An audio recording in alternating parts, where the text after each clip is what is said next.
Welcome to season 11 of the Social Work Rants podcast, providing an inside look of the social work and mental health profession, continuing to discuss social work entrepreneurship, social work being political, and the day to day aspects of the social work profession. Hope you enjoy. Hello, social workers, mental health professionals, and change agents. Welcome to another episode of the Social Work Rants podcast. I'm your host, Bash Moreno. Shout out to everybody that's been uh, rocking along and tuning in, tapping in wherever you are watching or listening to this podcast. I appreciate the love and support.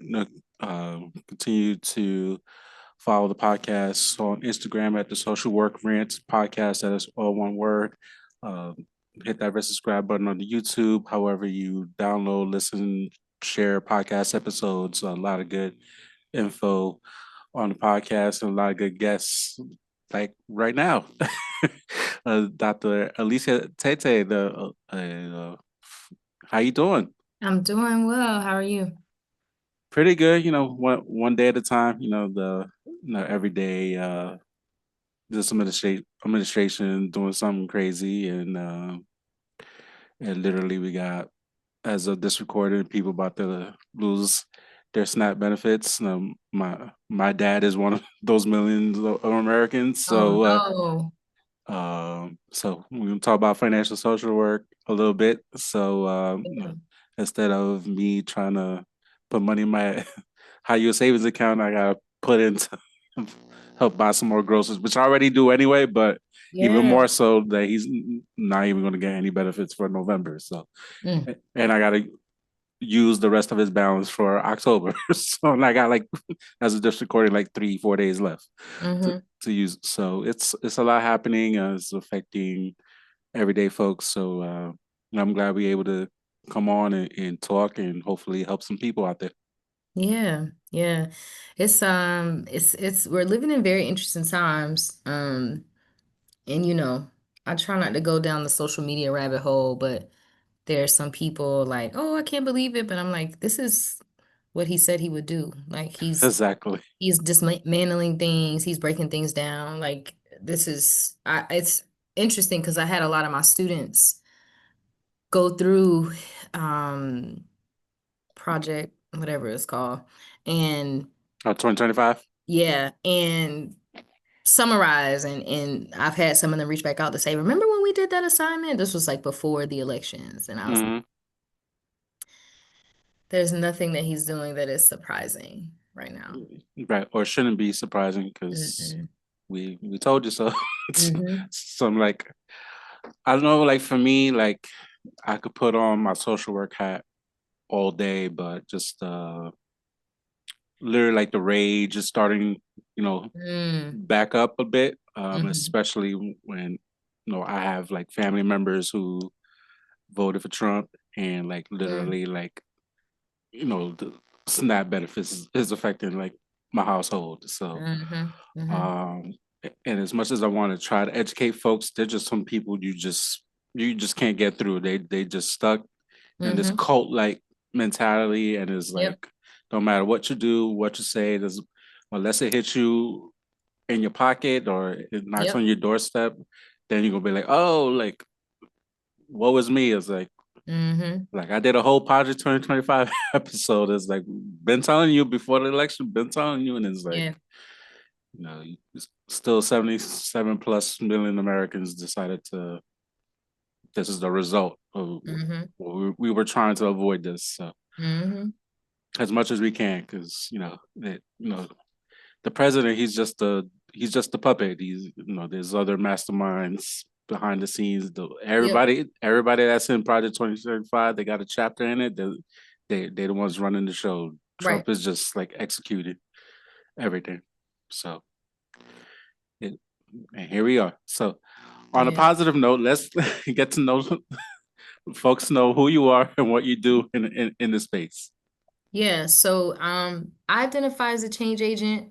I sit at the intersection between academia and clinical practice. So I'm an assistant professor, and then I also work in, I was about to say a group practice. I don't have a group practice anymore, in solo practice. So um navigated a group practice for 9 years, where I had clinicians and interns, and then transitioned to just me.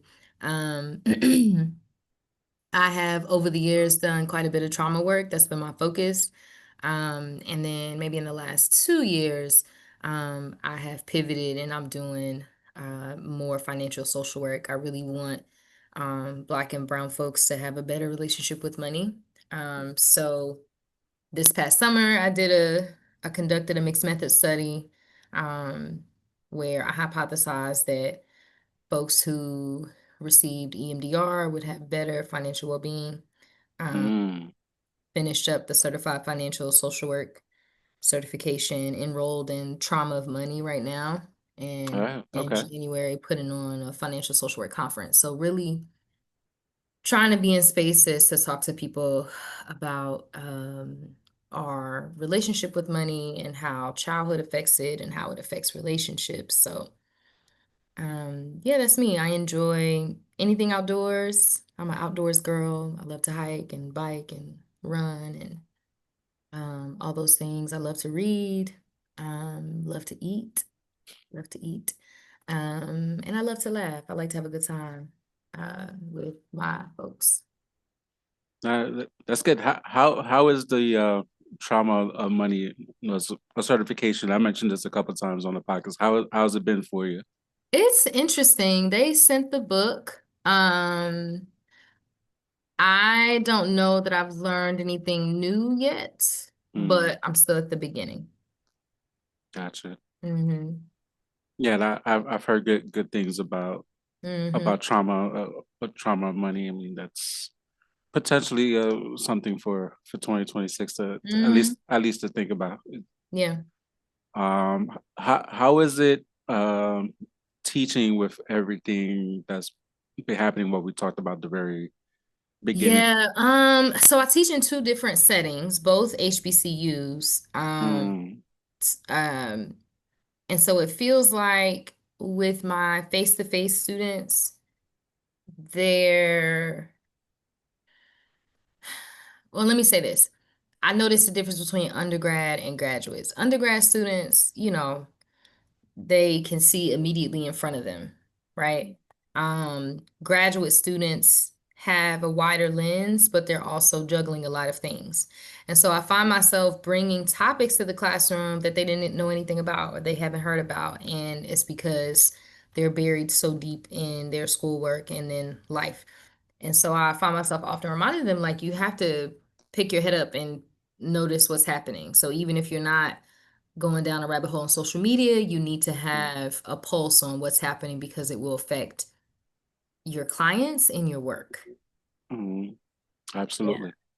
And I tell people I've been stressing like some way or another is gonna affect you. Gonna be you definitely like the work that we're doing. I kind of joked Mhm. around like a while ago about those who are doing who are in private practice are going to be doing probably a lot more Mhm. case management that they probably used to or probably like don't want to be doing, but because of Mhm. everything that is happening in a rapid pace, um, especially this calendar year, so much is happening, continuing to happen has a this recording that people gonna be working, gonna be working, Mhm. and it's like it's gonna be stressful. It's gonna be hard, and one way or another, you're gonna be impacted.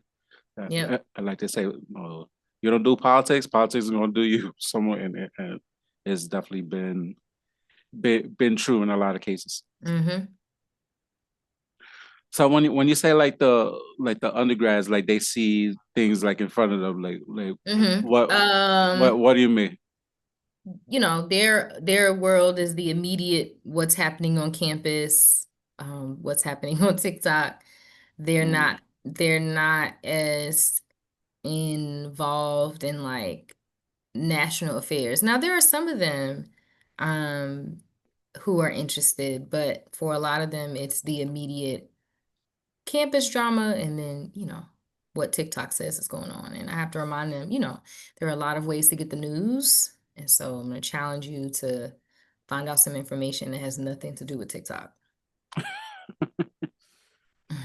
It's what it's what a time that we in, and again, there's some What a good time. TikTok accounts that are very informative, and then people are on it, and they're on Mm-hmm. with real up to date information or and legit factual information as much as possible. And then there's Mm-hmm. just a lot of a lot of nonsense happening right now. Mm-hmm. And then there are others that are not, and Mm, even, as I'm lecturing, I'm like, you don't even need to take what I say at face value. You need to do your own research. mm. You need to continue to explore and be able to examine information that people are giving you. Now, like, and also there's like his homecoming season for many HBCUs Mm-hmm. as well. So like people like Mm-hmm. into that Yep. as well. So And I uh, saw I saw at the start of homecoming season, I think there were like MAGA supporters that went tried to go on the campus, but I haven't seen anything since that time. So we had our homecoming here this past weekend, and there was nothing like that. mm. And I know were your schools part of the the bomb threats that happened? Mm-hmm. Mm, Mm-hmm. We closed. No, we didn't receive a threat, but I okay, think we closed or we did virtual out of precaution. gotcha. Yeah. How, how was that like for you, and how was that? What was that like for the students? I think the week after, I used that opportunity to talk about, the what happens in the event of a crisis, like what happens in our body. Does it make us more hypervigilant? As clinicians, what type of work will we need to do? Um, if that if it did indeed happen. So anytime something happens nationally, I try to turn it into, you know, WWSW, what would a social worker do, right? So, Mm, um, and not only what would you do in your work, but like if something happens personally, how may that then begin to affect your work? So we definitely talked about, students having more anxiety around going to school that may increase people's desire to go to school virtually so that they're mm. not in those spaces. And so that's what our conversations looked like. Yeah, it's, like I said, there's so much happening, and you Hmm. know, and it felt like it got like swept under the rug, like a lot of Hmm. things that happen in our Black and We brown get we get communities. desensitized. Yeah, that too. Get the Hmm. sense, and it's like, all right, that happened. All right, next story, and it's like, Yep. but wait, like literally, like, is- you see like the blatant, racism that affects like our media in Hmm. American media. Most of the major networks are going to be leaning towards right nowadays. So there's Hmm. more right centered media now than there ever There was. was So before, yeah. so encourage folks to myself included. Gotta be watching more like international stuff, just kind of see what's really like going on. Or I like the international aspect of how they perceive us because I'm Hmm. sure they're looking at us like we crazy. Yeah. Like y'all are not good. Yeah. Yeah. um, so you mentioned the conference that you want to do. Hmm. Talk more about that. Yeah, so I am putting on a financial social work conference in January. I actually need to update the flyers, but our keynote speaker is going to be Rita Wolfshorn, who's the creator of Certified Financial Social Work. Oh, nice. Um, I also have Marsha from the Finance Bar, Dr. Arrington, who teaches down in North Carolina. She created a nonprofit called Money Magnets, where she teaches children how to manage money. It'll be myself, and then there'll be Dr. Younger, who is at Virginia State, and her work is around financial capability. So I'm looking forward to it. I'm excited. Social workers and counselors will be able to get 6 CEUs.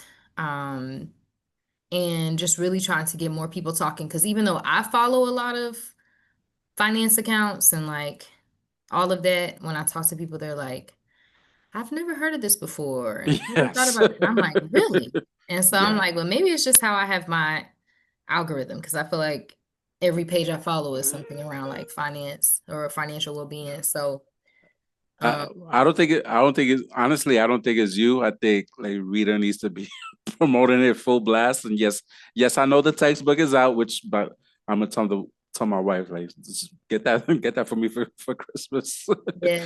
But I think that was kind of like I would say annoyance, like borderline like frustrations. Like, all right, this is great, and because I went to a financial conference, FinCon, and like I and want to they're go to that next year. How was it? it was great. Yeah. I went last year in Atlanta, and then went to Portland this year. Mm-hmm. And definitely, I'll be up trying to apply to speak, and hopefully, I get accepted this time. But no, definitely great, and just talk about financial social work, and even like within like my social work, network, and like they know me like I do financial that's financial social work, but then besides me, like they never really like heard that. Like, yeah, it's a thing. And I can Mm-hmm. show you like the books of the pages that I printed out, and you got a whole binder of all the books that Rita Right. has and to do the test. So it's definitely something you're interested in. Definitely get that certifications, open book tests, and Mm-hmm. literally just reading at your own pace and definitely get it. Mm-hmm. I mean, I wish there was more integrated for more people of color into it Mm-hmm. a little bit more. I would love to see how the textbook how it Mm-hmm. is, and especially post pandemic. I was like affected like Mm-hmm. us with money, so that's something like I try to talk about that as well, especially when I do like presentations and stuff like that. Mm-hmm. Same. Yeah, I'm supposed to be teaching a financial social work course in the fall of next year, and I plan to use her textbook. Um, so I was able to kind of flip through it when they sent out like the Yeah, or like look at the review or whatever. Um, but there's another good, I'll have to send. Have you seen the financial capability book? Because that one is good too. no, I haven't seen that one. Yeah, I'll send it to you. Financial capability and asset building. Um, and so that's what they were using here, and that's what Dr. Younger uses over at Virginia State. Cool. Yeah, I would love to look at that. Yeah. I'm always getting a book. My wife would be like, "You get another book?" I know you're not reading all these books. But listen, Eventually. yeah, eventually I get to it. Eventually. When I go on my Amtrak trip somewhere, Mm. try to read them. Mm-hmm. Um, how is it putting a conference together? So this is the second conference that I've put together. This is my first time putting one on uh through the university. Mm, I think because my name is Dr. So and so, that gets people a little more bought in, to be honest. Um, but right now my thing is funding. I think there's an expectation in academia amongst academics that you do things for free. And when I first went to my boss about this, I was like, yeah, because I need a budget so I can pay the speakers. And he was like, maybe they want to donate their time. I was like, I'm not going to ask me how to do that because I'm not doing it. I was like, so mm, no. So putting it together has not been, it's not been hard for me because I've done it before.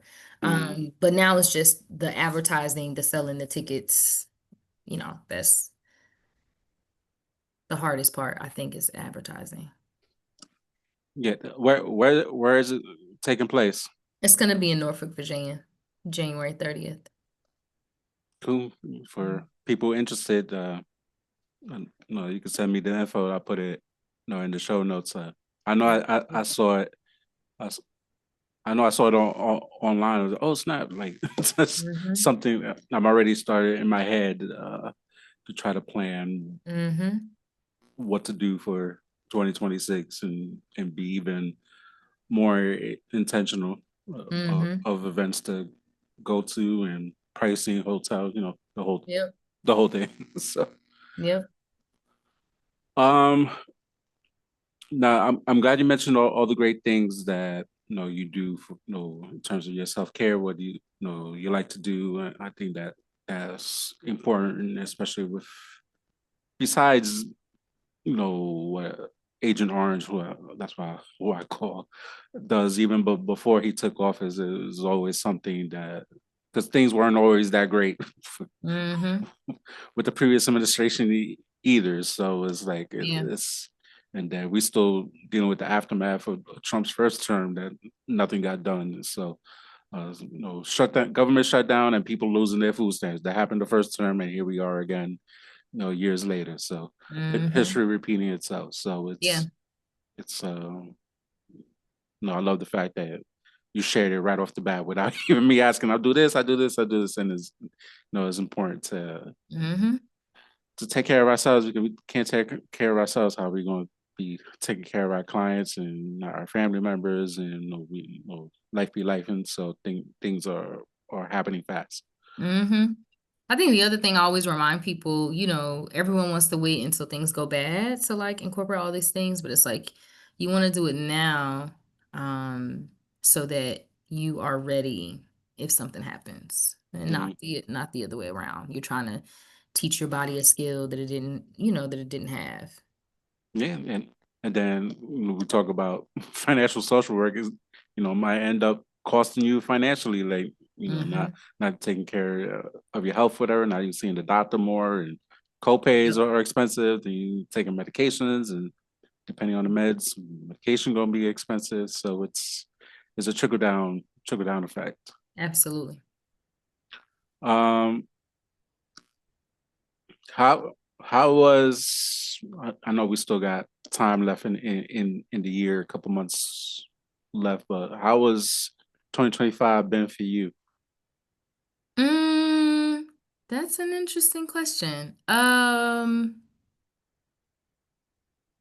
I think I do really well accomplishing professionally, um, just how I was wired, and so I think I've accomplished everything that I want to accomplish professionally, and I've been trying to be very intentional about making sure I don't forget myself personally. Um, I do a great job of showing up and doing the things for my kids. But then just making sure like I'm getting what I need to. And so I was telling a friend I have like a accountability group, two of them. One we just do like life accountability, the other one we do social media accountability. But I was telling her I was like, I don't need to take on any more projects because I need to finish the projects that I've started. And so that has been my thing. Like you need to finish what you started. You need to make sure that you are having some fun along the way. So yeah, I have accomplished a lot. It's been a great year, like overall. And also, I don't want to be so caught up on accomplishing that I'm missing living. No, I like that. That's a great response. What Yeah. going back to financial social work, what drew you into doing that certification? My own relationship with money for one, and then also a lot of my clients, they're staying in unhealthy and abusive relationships because financially they can't leave. They're staying at jobs that are not treating them well because financially they can't leave. And so I started to notice that not with my white clients, but with my black and brown clients, there's just a trend of like I can't, this is the only option. And even though I'm suffering, like I can't do anything else. And so that, and then me being a single mother, and also the custodial parent, so financially everything is on me. Mm, I I used to be a, Jordan collecting girl, and it's like that's not where you are in life. Like mm. I have three kids in private school, so it's like and and learning about because I didn't grow up I grew up in poverty, but I didn't know it was poverty, but it was poverty. And Hmm. um, I want a different outcome for my kids. So it's like you have to straighten out your own relationship with money so that they can have a good relationship with money. No, I love the fact that you're doing the work yourself, and I think a lot of people, when I talk to folks, I think people like are struggling financially, and they're like, the anxiety, the depression, the money, but for some reason it still doesn't click that both of them go like Together. together, and it's Mm-hmm. and sometimes it catches me like off guard, and I know like recently I did I was at a conference in Maryland and had talking about caregiving and just like day to day struggles of caregiving, how it affects you like Mm-hmm. financially, and it's like wow, and we really had an engaging conversation about it. It's like to the point like yeah, this is real, like it's like really like struggling, and I'm glad like people are starting to open their eyes a little bit in terms of Mm-hmm. that, but I feel like it's not enough people who are like Mm-mm. are opening their eyes. There are, and they're just going through the day and see what in the rabbit hole of social media or rabbit hole of news watching, doom and gloom stuff, Yep. whatever, and it's it, just a lot. And then they need to like deal with their money story Mm-hmm. and address that in somehow, some way. Absolutely. Absolutely. I think, like you said, there are either people who are like, I'm just going to ignore it, and everything will be fine. Um, or they just feel like this is like life is just supposed to be this way. And Mm, like that's everything is a choice. And I think too, like people are very consumed with like how long things take. And it's like it took you this long to get to this place. So like having a little bit more compassion around how long it may take you to get out of it. And I think that's really hard for people or even myself. Like there was a time where I was like, well, I'm not gonna budget because I only make a little bit of money. And like that mindset is still, a lot of people have that mindset. Like, I don't make enough money to need a budget. And it's like, but you have to. Like you have to. So no, no, yeah, I definitely can see that like you know everybody's situation is definitely different, which makes the mhm, conversation of money and trauma and just like you know healing. I think we don't like giving ourselves enough grace, so like we're doing the best we can, mhm, and like you said it perfectly. Like it's supposed to be this way, and like living like that for so long, and it's like I remember having a client that was always depressed and always crying. And I was like, you don't have to like live this way, like and be like the. To me, it seemed like uh kind of a simple thing was, but to her it was like the biggest thing in the world, and was like you don't have to live this way. And, mhm, like how can we like address that and kind of break that mindset. So mhm. is I definitely see a lot of that as well. Yep. Um, you say you got no no more projects going on besides No, besides no, besides. no. I can't. As much as I love a project, okay. I love somebody to tell me about something. I'm like, oh yeah, sign me up. Mhm. I have a research study I need to finish writing up. Oof. I put in a textbook proposal that made it to like the next level. So Oh, whenever that's that what's comes up. back, I'll be working on that. Um, And planning a conference, doing that and planning a yeah, planning conference. a conference. That's what I'm saying. Like I get very enamored, like, oh yeah, I'm gonna do that. So, What's the textbook about? it is about trauma in Black families. So you familiar with like the boy who's raised as a dog and the body keeps the score? Mm-hmm. So it's like that, but the cases are focused on Black families. Mm. Yeah. Um, No. so I've had the idea for a while and pitched it to one of the textbook publishers. So it's a process. Yeah, good luck with that. That's Yeah. cool. Yeah, I'm excited about that. Um, I'm taking some students to Tanzania in the summer. I'm Oh, really, nice. really big into study abroad and exposing students to that. So we'll start preparing for that. We do like pre-immersion meetings with the students to get them Mm. ready. I think I'm gonna try to go take some like swim class refreshers. Um, so yeah. I love that you mentioned a country, in Africa that, Hmm. and I know Africa's been, there's a lot of buzz in terms of finances with Africa. Um, if you're in that financial rabbit hole, especially on the YouTube side, Hmm. in terms of, Ghana's been in the news the last few years, and like Kenya's been getting some buzz as well, and if Hmm. you if you listen to an American news source like China has pretty much got Africa on lockdown in terms Hmm. of investments. So allegedly, so I love that you giving that perspective to students. Hmm. Yeah.